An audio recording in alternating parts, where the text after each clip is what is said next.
ஒரு 3 விதமான வழிபாடு, 3 தெய்வ வழிபாடுகள் அப்படின்னு வச்சுக்கோங்க. தெய்வ வழிபாடு பண்ணலாம். ஆனால் வந்து நிறைய பேருக்கு இருக்கக்கூடிய ஒரு கேள்விகள் என்னன்னா, பிரம்ம முகூர்த்தத்துலேருந்து நான் குளிச்சுட்டு தான் பண்ணணுமா அப்படின்ற மாதிரியான ஒரு கேள்வி இருக்கும். பிரம்ம முகூர்த்தத்தில் லேடிஸ் பொறுத்த வரைக்கும் பிரம்ம முகூர்த்தத்தில் அவங்க வந்து if they are not in house அவங்க பண்ணலாமா, அவங்க அந்த விளக்காக இருக்கக்கூடிய நாட்களில் பண்ணலாமா. சரகலை சாஸ்திரத்துல இருந்து அவங்க அந்த மாதிரியான ஒரு விஷயமா இடது பக்கமாக மூச்சு வரும்பொழுது இந்த மாதிரியான மந்திரங்களை அவர்கள் சொல்கிறார்கள் என்றால் 200% உடனடியாக சித்தியாகும். அவங்களுக்கு வந்து காலங்காலமாக வெயிட் பண்ண வேண்டிய அவசியம் கிடையாது. காரணம் வந்து நிறைய பேருக்கு வந்து பார்த்தீங்கன்னா சிவன் வந்து அழிக்கும் கடவுள், பெருமாள் வந்து கொடுக்கும் கடவுள் இப்படிலாம் நினச்சிக்கிட்டு இருப்பாங்க. அது உண்மை கிடையாது. அழிப்பவர் அப்படின்னா அவர் எதை அழைப்பவர்னா நம்ம கர்ம வினைகள் தீர்ந்தால் நமக்கு பண பிளாக்கேஜஸ் எதுவும் இல்லாமல் இருக்கும். ஸோ அப்போ அந்த கர்மா கிளென்சிங் அப்படின்ற மெத்தடை வந்து ரொம்ப ஃபாஸ்ட்டாக பண்ணக்கூடிய தெய்வங்கள் 2. 1 நாம் வந்து கோயிலில் போயிட்டு சிவனை கும்பிடுகிறோம். அந்த சிவனை கும்பிடுகிறோம்ங்கிறது என்னன்னா அகம் பிரம்மாஸ்மி என்று சொல்லக்கூடிய நமக்குள் இருக்கக்கூடிய சிவனை அடைவதற்காக அந்த சிவனை நாடுகிறோம்.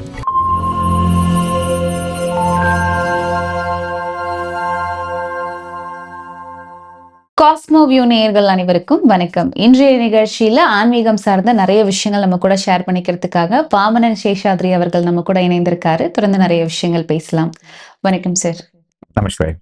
எப்படி இருக்கீங்க சார்? நல்லா இருக்கேன். சரி, இன்னைக்கு நிகழ்ச்சியில வந்து இந்த பிரம்ம முகூர்த்தத்தினுடைய சிறப்புகள் என்னெல்லாம் இருக்கு. நிறைய பேர் வந்து பிரம்ம முகூர்த்தம் பத்தி பேசுறாங்க. பட் இருந்தாலும் நீங்க சொல்லக்கூடிய விஷயம் எப்பவுமே ஸ்பெஷல் தான். ஸோ இந்த பிரம்ம முகூர்த்தத்துல நம்ம என்ன மாதிரியான விஷயங்கள் எல்லாம் பண்ணலாம், இந்த பிரம்ம முகூர்த்தத்தினுடைய சிறப்புகள் என்னெல்லாம் இருக்கு, அதை பத்தி சொல்லுங்க சார். பிரம்ம முகூர்த்தம் அப்படின்னா உங்களோடதுல வந்து என்ன டைமிங்? 4:30 இருந்து ஸ்டார்ட் ஆகும் அப்படின்ற மாதிரி சொல்றாங்க. பிரம்ம முகூர்த்தம் 4:30 to 6 இல்லையா? அதுவே ஆக்சுவலா பொய்ன்றதோட தப்பு அப்படின்னு சொல்லலாம். பிரம்ம முகூர்த்தம் அப்படின்னா ஒரு நாளைக்கு வந்து பார்த்தோம்னா 30 முகூர்த்தம் இருக்கு. 48 நிமிஷமா கணக்கு பண்ணி 30 முகூர்த்தங்கள் இருக்குன்னு வச்சுக்கோங்களேன். ஸோ அப்போ வந்து பார்த்தோம்னா நமக்கு காலையில் இருக்கக்கூடியது 6 மணின்னு நம்ம நினைக்கிறது எல்லாமே வந்து சன்ரைஸ் பேஸ் பண்ணி நம்ம நினைக்கிறோம். சூரிய உதயத்தை பேஸ் பண்ணி. சூரிய உதயம்ங்கிறது 6 மணியாகவும் இருக்கலாம், 6:10 6:07 இருக்கும். ஒவ்வொரு சிட்டியில் ஒவ்வொரு மாதிரியான, ஒவ்வொரு சூழ்நிலைக்கு ஏற்ற மாதிரியான, ஒவ்வொரு சீசனுக்கு தகுந்த மாதிரி வெயில் காலத்தில் கொஞ்சம் சீக்கிரமாக வரும், மழை கால குளிர் காலத்தில் கொஞ்சம் லேட்டாக வரும். சன்ரைஸ் தான் கணக்கு. இப்போ சன்ரைஸ்ல இருந்து இதுக்கு முன்னால வருது இல்லையா ஒரு 48 மினிட்ஸ், அதற்கு பெயர் சமுத்திர முகூர்த்தம் என்று பெயர். அதற்கு பெயர் பிரம்ம முகூர்த்தம் கிடையாது. அதுக்கு முன்னால இமீடியட்டா முன்னால வரக்கூடிய 48 நிமிஷத்திற்கு பெயர் வந்து சமுத்திர முகூர்த்தம் என்று பெயர். அதற்கும் முன்னால ஒரு 48 நிமிஷம் வரும் இல்லையா 48 மினிட்ஸ், அதற்கு பெயர் தான் பிரம்ம முகூர்த்தம் என்று பெயர். நமக்கு வந்து சொல்றதோடைய கன்வீனியன்ஸ் தெரியாதனால நம்மளுடைய சந்ததிகள் எல்லாம் நம்ம தவறான விஷயத்துல வழிகாட்டிக்கிட்டு இருக்கோம். 4:30 மணிலேருந்து 6 மணி வரைக்கும் பிரம்ம முகூர்த்தம், 4:30 மணிலேருந்து 6:30 மணி வரைக்கும் 6 மணி வரைக்கும் பிரம்ம முகூர்த்தம்னு. அதாவது நமக்கு வரக்கூடிய ஓவரால் 96 மினிட்ஸ் நம்ம வந்து எடுத்துக்கிட்டோம்னா ஒன்று வந்து பிரம்ம முகூர்த்தம், ஒன்று வந்து சமுத்திர முகூர்த்தம்னு. பார்க்கறதுக்கு மக்கள் வந்து நிறைய பேர் பார்க்கக்கூடிய மக்களுக்குமே வந்து கன்வீனியன்ட்டா இருக்கு. 4:30 மணிலேருந்து 6 மணி வரைக்குமா அப்படியே பண்ணிடலாம் அப்படின்ற மாதிரியான விஷயமா இருக்காங்க. ஆனால் இந்த ஒவ்வொரு முகூர்த்தத்திற்குண்டான சிறப்புகள் அப்படின்ற மாதிரியான விஷயம் இருக்கு. 6 மணினே நம்ம எடுத்துட்டு பேசுவோம். 6 மணிக்கு வரக்கூடிய முன்னால் இருக்கக்கூடிய அந்த 48 நிமிஷம் அப்படிங்கிறது சமுத்திர முகூர்த்தம் என்று பெயர். அதற்கு முன்னால் இருக்கக்கூடியது தான் பிரம்ம முகூர்த்தம். ஸோ அப்போ அந்த பிரம்ம முகூர்த்த நேரத்தில் இருக்கக்கூடிய அந்த அளவுக்கு உண்டான எஃபெக்ட் வந்து சமுத்திர முகூர்த்தத்தில் இருக்காது. அப்போ தவறான நேரத்தில் செய்யறாங்கன்னு வச்சுக்கோங்க. நிறைய பேர் நீங்கள் 4:30 to 6 பண்ணுங்க, 4:30 to 6 பண்ணுங்கன்னா 5 மணி 5:15 மேலே சில பேர் பண்றாங்க. அவங்களுக்கு ஏதாவது ஒரு விஷயத்துக்கு உண்டான எஃபெக்ட் இல்லைன்னா அவங்க பேசிக்கா இது மேலே இருக்கிற நம்பிக்கையை அவங்களுக்கு விட்டு போயிடும். ஸோ அது வந்து ரொம்ப ரொம்ப முக்கியம். அப்போ பிரம்ம முகூர்த்தம் என்றால் என்ன, பிரம்ம முகூர்த்தம் எந்த நேரம் அப்படிங்கிறத முதல்ல நம்ம வந்து தெரிஞ்சுக்கணும். தவறான நேரத்திலே நம்ம வந்து வழிகாட்டக்கூடாது. ஓகே, பொதுவாகவே வந்து ஒரு நாளுடைய தொடக்கம் அப்படிங்கிறதே சூரிய உதயத்துல இருந்து தான் நம்ம வந்து கணக்கிடுறோம். அப்போ அங்க வர்றது தானே சார் பிரம்ம முகூர்த்தமா கணக்கிடுறது, அப்படிதானே சொல்லப்படுது. அது சூரிய உதயத்திலிருந்து முதல்ல வரக்கூடிய 48 நிமிஷம் இருக்கு இல்லையா, அதுக்கு பெயர் ருத்ர முகூர்த்தம் என்று பெயர்.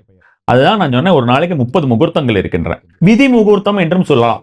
விதியை மாற்றக்கூடிய முகூர்த்தம் அப்படிங்கிறதுனால விதி முகூர்த்தம்னு சொல்லுவாங்க அதை. ஸோ அது மாதிரி சொல்லக்கூடிய பழக்கங்கள் இருக்கிறது. ஸோ அப்போ அதுதான் உண்மையான ஒரு முகூர்த்தம், பிரம்ம முகூர்த்தம் அப்படின்றது. இப்போ வந்து நிறையவே வந்து உங்களுக்கு பஞ்சாங்கம் ஆப்ல எல்லாம் பிரம்ம முகூர்த்த டைமே கொடுக்குறவங்க நிறைய எக்ஸாக்டாக அந்தந்த சிட்டிக்கு கொடுக்குறவங்கலாம் இருக்காங்கன்னு வச்சுக்கோங்களேன். உதாரணத்துக்கு இந்த ட்ரிக் பஞ்சாங்கெல்லாம் இருக்கு. அவங்கலாம் வந்து அந்தந்த சிட்டி அது ஆப் நம்ம டவுன்லோட் பண்ணி வச்சுக்கிட்டாலோ இல்லை வேற ஏதாவது அவங்களுக்கு பிடிச்ச ஆப் டவுன்லோட் பண்ணி வச்சுக்கிட்டாலோ அவங்களுக்கு பிரம்ம முகூர்த்த நேரம் பார்த்துட்டு அந்த நேரத்துல செய்யறது அப்படின்றது அதிகப்படியான ஒரு பலன் தரக்கும். என்ன ஒரு விஷயம் செஞ்சாலுமே அது நல்ல ஒரு பலன் தரும். ஓகே, சோ குறிப்பா இன்றைய நிகழ்ச்சியில வந்து இந்த மணி மேனிஃபெஸ்டேஷன், பணவரவை அதிகரிக்கணும் அப்படின்னா இந்த பிரம்ம முகூர்த்தத்துல நம்ம என்ன மாதிரியான விஷயங்களை பண்ணணும் சார்? பிரம்ம முகூர்த்தத்துல வந்து மணி மட்டும் இல்லாம நம்ம வந்து ஓவராலா எடுத்துப்போம். இப்ப நம்ம வந்து ஒரு 3 விதமான வழிபாடு, 3 தெய்வ வழிபாடுகள் அப்படின்னு வச்சுக்கோங்க. தெய்வ வழிபாடு பண்ணலாம். ஆனா வந்து நிறைய பேருக்கு இருக்கக்கூடிய ஒரு கேள்விகள் என்னன்னா, பிரம்ம முகூர்த்தத்துல இருந்து நான் குளிச்சுட்டு தான் பண்ணணுமா அப்படின்ற மாதிரியான ஒரு கேள்வி இருக்கும். பிரம்ம முகூர்த்தத்தில் லேடிஸ் பொறுத்த வரைக்கும் பிரம்ம முகூர்த்தத்தில் அவங்க வந்து if they are not in house அவங்க பண்ணலாமா, அவங்க அந்த விளக்காக இருக்கக்கூடிய நாட்களில் பண்ணலாமா, அப்படியெல்லாம் எதுவுமே கணக்கு கிடையாது. தாராளமான முறையிலே பண்ணலாம். அதே மாதிரி வந்து பார்த்தோம்னா அவங்க குளிச்சுட்டு பண்ணலாம் அப்படின்னு. ஆனால் என்ன பொறுத்த வரைக்கும் நான் ஜென்ரலாக சொல்றது என்னன்னா, அதுக்கு முன்னாலேயே ஒரு 10 நிமிஷம் முன்னால எழுந்து நீங்க ஏதாவது செய்யணும்னா அப்புறம் முன்னால எழுந்து நீங்க குளிங்க. அந்த நேரத்தில் குளிச்சு நேரத்தை வேஸ்ட் பண்ணாதீங்க. இந்த 3 தெய்வங்கள் வழிபாடு அப்படின்ற மாதிரியான விஷயங்கள். ஒன்று வந்து பார்த்தோம்னா சிவ வழிபாடு அப்படின்னு சிவனுக்குண்டான மந்திரம். சிவனுக்குண்டான மந்திரம் வந்து இருக்கிறதுல ரொம்ப ரொம்ப வசதியான மந்திரம் என்னன்னா சிவனுக்கு பஞ்சாட்சர மந்திரம் தான். அதே போல் வந்து முருகனுக்கு உண்டான வசதியான மந்திரம் என்னன்னா ஷடாட்சர மந்திரம் தான். அதே போல் வந்து மகாலட்சுமிக்கு உண்டான மந்திரம் அப்படின்னு வச்சுக்கோங்களேன். அப்ப இந்த 3 மந்திரங்களையும் எவ்வளவு முறை சொல்ல வேண்டுமோ அவ்வளவு முறை அவர்கள் உள்நோக்கி சார்ந்து அவர்கள் சொல்லிக் கொண்டிருந்தார்கள் என்றால், முதல்ல அந்த மூச்சு அப்படின்ற மாதிரியான விஷயத்தை சரி செய்து கொள்ளுறது, சரி செய்துட்டு சொல்றது அப்படின்ற மாதிரியான விஷயமா இருக்கும். பர்டிகுலரா இந்த மாதிரி சொல்லும் பொழுது அவங்களுக்கு இடது பக்கமாக மூச்சு வந்ததுன்னு வச்சுக்கோங்களேன். சரகலை சாஸ்திரத்துல இருந்து அவங்க அந்த மாதிரியான ஒரு விஷயமா இடது பக்கமாக மூச்சு வரும்பொழுது இந்த மாதிரியான மந்திரங்களை அவர்கள் சொல்கிறார்கள் என்றால் 200% உடனடியாக சித்தியாகும். அவங்களுக்கு வந்து காலங்காலமா வெயிட் பண்ண வேண்டிய அவசியம் கிடையாது. காரணம் வந்து நம்ம மகாலட்சுமி எல்லாம் பண்ணும்போது கொஞ்சம் பீஜம் கலந்துருக்கும். நம்ம வந்து ஓம் மகாலட்சுமியை நமகன்னு சொல்லலாம். ஆனால் அதை விட இன்னும் கொஞ்சம் எஃபெக்டிவான ஒரு விஷயம்னா அவளுடைய பீஜத்தை சேர்த்து சொல்லுவது அப்படின்னு. அப்போ சிவனுக்குண்டான மந்திரம் அப்படின்ற விஷயம் என்ன செய்யும் அப்படின்னு கேட்டா, உங்களுக்கு கர்மா கிளென்சிங் அப்படின்ற மாதிரியான விஷயத்திற்கும் விஷ் ஃபுல்ஃபில்மெண்ட்டுங்கிறதுக்கும் சரியாகும். நிறைய பேருக்கு வந்து பாத்தீங்கன்னா சிவன் வந்து அழிக்கும் கடவுள், பெருமாள் வந்து கொடுக்கும் கடவுள் இப்படிலாம் நினைச்சுக்கிட்டு இருப்பாங்க. அது உண்மை கிடையாது. அழிப்பவர் அப்படின்னா அவர் எதை அழைப்பவர்னா உடலில் இருக்கக்கூடிய நோய்களை பிரித்தெடுப்பது அப்படின்ற மாதிரியான விஷயமாக, உடலிலே இருக்கக்கூடிய வேண்டாத ஏதாவது ஈவில் எனர்ஜிஸ் இருந்தா அதை பிரிச்சு வெளியில எடுக்கிறது, அதுக்கு பண்ணிக்கிட்டு இருந்தாங்க. ஏதாவது துஷ்ட ஜந்துக்கள் ஏதாவது உள்ளுக்குள்ள போயிடுச்சு, இப்ப நம்ம வந்து ஈவில் எனர்ஜிஸ் சொல்றோமே, அது ஏதாவது உள்ளுக்குள்ள போச்சுன்னா அதை வந்து உடனடியாக அழிக்கிறதுக்கு தான் அந்த மாரணம் அப்படி எல்லாம் யூஸ் பண்ணாங்க. இத்தனை விஷயம் சிவனால் நடக்கக்கூடியது. அதுக்குதான் நம்ம இவ்வளவு விளக்கம். சோ அப்ப இந்த சிவன் வந்து எல்லா விஷயத்தையும் செய்யக்கூடியவர். அந்த பஞ்சாட்சரத்தையே வந்து பல்வேறு விதமாக பிரயோகிக்கலாம். எப்படியெல்லாம் பிரயோகிக்கிறோமோ அதற்கு தகுந்தா போல் உள்ள ஒரு பலன் அப்படின்ற மாதிரியான வரும். இப்ப சரவண பவ மந்திரத்தை நம்ம வந்து சரவண பவ ஓம் எல்லாம் கூட அவர்களுக்கு தேவையில்லை. ஓமை எல்லாம் தாண்டியவர்கள் தான் அவர்கள். ஓமுக்குண்டான மந்திரத்தை சொன்னவரே அவர் தான். ஸோ அப்போ அந்த ஓம் அப்படின்ற மாதிரியான ஒரு விஷயம் கூட தேவையில்லை. சரவணபவங்கிறது உள்ளுக்குள்ள ஓடிக்கிட்டே இருக்கு. அதே டைம்ல உங்களுக்கு இடது பக்கமாக வருகிறது அப்படின்னு வச்சுக்கோங்களேன். அந்த இடது பக்கமாக வருவதற்கே ஒரு விஷயம் இருக்கு. இது எப்படி கொண்டு வரதுன்றதே இருக்கு. அது நான் நிறைய தடவை நான் பகிர்ந்து கொண்டு இருக்கிறேன். ஸோ அப்போ அந்த இடது பக்கம் அப்படின்ற மாதிரியான விஷயமா அது மாதிரி வருது அப்படின்னு பார்க்கும்போது இந்த மந்திரங்களை சொல்லும்போது உடனடியாக சித்தியாகும். சரவணபவனா என்ன நடக்கும்? சரவணபவனா அவர் வந்து முருகன் வந்து ஈஸ் எ ஹீலர். உடம்பு ரீதியா இருக்கக்கூடிய பிரச்சனைகள் சரியாகுங்கிறது ஒரு விஷயம். இன்னொன்னு வந்து கர்மா கிளென்சிங் அப்படின்ற மாதிரி கர்ம வினைகள் இது ரெண்டும் தீர்ந்தா தானே உங்களுக்கு எல்லாம் சரியாகும். நம்ம கர்ம வினைகள் தீர்ந்தா நமக்கு பண பிளாக்கேஜஸ் எதுவும் இல்லாம இருக்கும். ஸோ அப்போ அந்த கர்மா கிளென்சிங் அப்படின்ற மெத்தடை வந்து ரொம்ப ஃபாஸ்டா பண்ணக்கூடிய தெய்வங்கள் 2, ஒன்னு சிவனும் ஒன்னு முருகனும். அப்ப முருகன் கோயில்ல போயிட்டு உழவார பணி, சிவன் கோயில்ல உழவார பணி. உழவார பணினா இப்ப இருக்கிறதுக்கு வந்து பார்த்தோம்னா லேட்டஸ்டா டவுனுக்குள்ள இருக்கிறவங்க என்ன உழவார பணி பண்ண முடியும்னா தொடப்பங்குச்சியை வாங்கிட்டு போயிட்டு கூட்டி விட்டாலே உங்களுக்கு வந்து அது உழவார பணி மாதிரி தான். கிளென்ஸ் பண்றது ஃபுல்லா அது மாதிரி பண்ணலாம். அப்ப நம்ம பிரம்ம முகூர்த்த நேரத்திலே சரவணபவ மந்திரத்தினை நாம் தொடர்ந்து சொல்லிக்கொண்டே இருந்தோம் என்றால் அதற்குண்டான பலன் கண்டிப்பான முறையிலே வரும். அதே போல் பெண்கள் இந்த மாதிரியாக சொல்லும் பொழுது அவர்கள் வந்து விளக்கான நேரத்திலே இந்த நாமங்களை சொல்லலாமா என்று கேட்டால் கண்டிப்பான முறையிலே சொல்லலாம். மனதிற்குள் சொல்லிக் கொள்ளலாம். ஒரு தவறுமே கிடையாது. சரியா? அப்ப வந்து அவனுக்குள்ளே பாதியாக இருக்கக்கூடியவள் தான் அந்த உண்மையானவள். சரியா? அப்ப வந்து அவங்க வந்து செய்யக்கூடாது அப்படின்ற மாதிரியான விஷயங்கள்லாம் இல்ல. பல்வேறு காரணங்களுக்காக சில விஷயங்களை சொல்லி வைத்தார்கள். அதெல்லாம் வந்து மருவி வேற மாதிரியான விஷயமா மாறிடுச்சு. இப்ப நம்ம வந்து பிரம்ம முகூர்த்தத்தை பத்தி சொன்ன மாதிரி தான். அவங்க 2 பேருக்கு இது வசதியானதுங்கிற மாதிரி மகாலட்சுமியோடது வந்து ஸ்ரீம் என்கிற மந்திரம் தான் மகாலட்சுமிக்கு இருக்கிறதுல ரொம்ப ரொம்ப வசதியானது.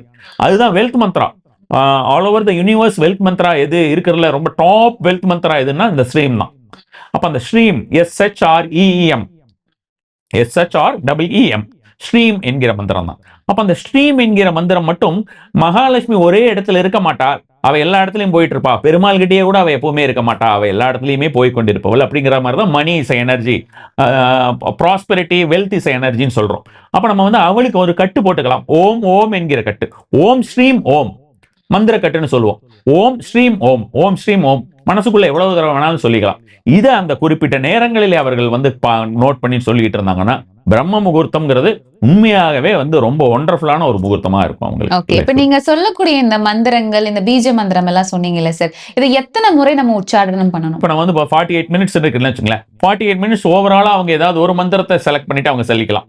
அந்த மாதிரி 48 மினிட்ஸுமே டோட்டலாவே செய்யலாமே. அவங்க வந்து ஒன்ஸ் இதை சொல்லணும்னு நினைக்கிறவங்க வந்து பிரம்ம முகூர்த்தத்தில் சொல்லணும்னு நினைச்சிட்டாங்கன்னா அவங்க டிசைட் பண்ணிட்டாங்க, இந்த விஷயத்தை, இந்த சங்கல்பத்துக்கு எனக்கு வாழ்க்கையில செல்வ வளம் அதிகமா இருக்க வேண்டும் அப்படின்றதுக்காக சொல்றாங்க. அதுல வந்து நம்ம வந்து குறிப்பு கணக்கெல்லாம் வச்சுக்க வேண்டான்ற. எப்பொழுது அந்த பிரம்ம முகூர்த்த நேரத்திலே நீங்கள் 108ன்னு கணக்கு பண்ண ஆரம்பிச்சிட்டீங்களோ அப்போ உங்களுக்கு மண்டையில வந்து கணக்குக்கு தான் போகுமே தவிர மந்திரத்துக்கோ அந்த தேவியை தாண்டி போகாது, அந்த தாயாரை நோக்கி போகாது. தாயாரை மனதில் கொண்டு அவர்கள் எவ்வளவு சொல்ல முடியுமோ சொல்லும். அது வந்து ரொம்ப ரொம்ப நல்ல ஒரு பலன் தரக்கூடியது. ஓகே, இன்னும் நிறைய பேருக்கு சந்தேகம் என்ன அப்படின்னா, கட்டாயம் இதை விளக்கேற்றி வைத்து பூஜை அறையில தான் பண்ணணுமா, இல்ல சிலவங்க வந்து எங்களுக்கு வந்து நாங்க வெளியில டிராவல்ல இருப்போம், இல்ல ஊருக்கு போயிருப்போம், இந்த மாதிரியான நேரங்கள்ல நாங்க டிராவல்ல எல்லாம் இந்த மாதிரி பிரம்ம முகூர்த்த நேரத்துல பண்ணலாமா அப்படின்ற சந்தேகம் இருக்கு. ஆமா, என்னென்னமா இப்ப வந்து இது இது இது எல்லா சித்தர்களுமே சொல்லியிருக்காங்கம்மா, இதுல வந்து எதுவுமே தேவையில்லைம்மா. இப்ப நம்ம வந்து நான் அந்த உடம்புல குளிக்க சொல்றது கூட சாதாரணமான மக்களுக்கு தான், சரியா? அப்ப வந்து அண்டத்தில் உள்ளது பிண்டத்தில், பிண்டத்தில் உள்ளது அண்டத்தில் சொல்லியிருக்கிற மாதிரியான விஷயமா பார்க்கும்பொழுது எந்த ஒரு விஷயமுமே இதெல்லாம் செஞ்சுட்டு தான் அதை செய்யணும்னு இல்லை. நாம வந்து கோயில்ல போயிட்டு சிவனை கும்பிடுகிறோம். அந்த சிவனை கும்பிடுகிறோம்ங்கிறது என்னன்னா அகம் பிரம்மாஸ்மி என்று சொல்லக்கூடிய நமக்குள் இருக்கக்கூடிய சிவனை அடைவதற்காக அந்த சிவனை நாடுகிறோம். அதே போல்தான் நம்ம வந்து முருகரை நம்ம நாடுறோமோ அல்லது வந்து நாராயணரை நாடுறோமோ, யாரை நாடினாலுமே அதே கதை தான். அது வந்து நம்ம அந்த ரியலைசேஷன் வர்றதுக்கு நமக்கு வந்து நிறைய பொருளாதார தடைகளோ வேற மனத்தடைகளோ இந்த மாதிரியான விஷயம்லாம் இருக்கக்கூடாது அப்படின்றதுக்காக இது மாதிரியான மெட்டீரியலிஸ்டிக்கா இருக்கக்கூடிய லௌகிகமான விஷயங்களுக்காக நம்ம வந்து சில விஷயங்கள் எல்லாம் செய்யறோம்னு வச்சுக்கோங்களேன். அப்ப இதுல வந்து நம்ம வந்து விளக்கேத்துறது பண்றதெல்லாம் இருக்கிறது 48 மினிட்ஸ். அதுக்குள்ள இதெல்லாம் நம்ம வந்து பண்ணிட்டு அந்த ஒரு டைம் வேஸ்ட் பண்ண வேண்டான்றது தான் என்னோடது. இந்த 48 நிமிஷம்ங்கிறது பிரம்ம முகூர்த்தம்ங்கிறது எந்த ஊர்ல எந்த நாட்டுல இருந்தாலும் அவங்க நாட்டுடைய சன்ரைஸ்க்கு முன்னால இருக்கிற ஒரு 48 மினிட்ஸை விட்டுட்டு அதுக்கு முன்னால இருக்கிறது 48 மினிட்ஸ் தான் பிரம்ம முகூர்த்தம். அது வந்து 200% பலன் தரும்னா அடுத்து வரக்கூடிய சமுத்திர முகூர்த்தமானது 100% பலனோ அல்ல அதை விட கொஞ்சம் கம்மியாவோ தான் தரும் அப்படின்ற மாதிரியான விஷயமா எடுத்துக்கிட்டு அவங்க பண்ணலாம். எதை பண்ணினாலுமே அவங்களுக்குள்ளதான் அவங்க பண்ணிக்கிறாங்க. இந்த மந்திரங்களை வாய் விட்டு சொல்ல வேண்டாம். வாய் விட்டு சொன்னாலுமே இன்னொருத்தருக்கு போயிடாது. சூரியன் உதித்து வந்து யாருக்கும் பர்டிகுலரான ஒரு விஷயமாவோ நிலவோ யாருக்குமே இல்லை. ஸோ அப்போ அது மாதிரி இருக்கும்போது நமக்குள்ளே இருக்கக்கூடிய விஷயத்தை தான் நாம் நாடிக்கொள்கிறோம். அப்படிங்கும்போது அவங்க எந்த இடத்துல செஞ்சாலுமே அதற்கு உண்டான பலன் இருக்கும். சிலரெல்லாம் வந்து வாடகை வீட்டில் செய்யலாமா, சொந்த வீட்டில், இப்படி எல்லாம் கூட ஒரு கேள்விகள் ஒரு சில பேருக்கெல்லாம் இருக்கணும் வைங்களேன். அவங்க மாமியார் வீட்டில், மாமனார் வீட்டில் எங்கே இருந்தாலும் சரி, நண்பர்கள் வீட்டில் இருந்தாலும் சரி, வெளியூருக்கு போயிருந்தாலும் சரி, வெளிநாட்டில் போயிருந்தாலும் சரி, இது எவ்வளவு நாள் சொல்ல வேண்டும் அப்படின்ற மாதிரியான கேள்விகள் கேட்பவர்களுக்கு உங்களுக்கு எவ்வளவு நாள் இந்த தேவைகள் எல்லாம் இருக்கிறதோ இந்த உலகத்திலே அவ்வளவு நாள் சொல்லலாம். ஸோ இன்னைக்கு நிகழ்ச்சியில பிரம்ம முகூர்த்தம் அப்படின்னா என்ன, இந்த பிரம்ம முகூர்த்த நேரத்தை பத்தி ஒரு தெளிவான விளக்கம். ஏன்னா நிறைய பேர் இவ்வளவு நேரம் சூரிய உதயத்துக்கு அப்புறமா நடக்கக்கூடிய விஷயங்கள், இல்ல 4 to 6 இந்த மாதிரி பல குழப்பங்கள் நிறைய பேருக்கு இருந்திருக்கும். ஸோ அதற்கான நேரம், அதை எப்படி நம்ம கணக்கிடணும், இந்த பிரம்ம முகூர்த்தத்துல என்ன மாதிரியான விஷயங்கள் நம்ம செய்யணும் அப்படின்றத பத்தி ரொம்ப தெளிவான விளக்கங்கள் கொடுத்தீங்க. நன்றி சார்.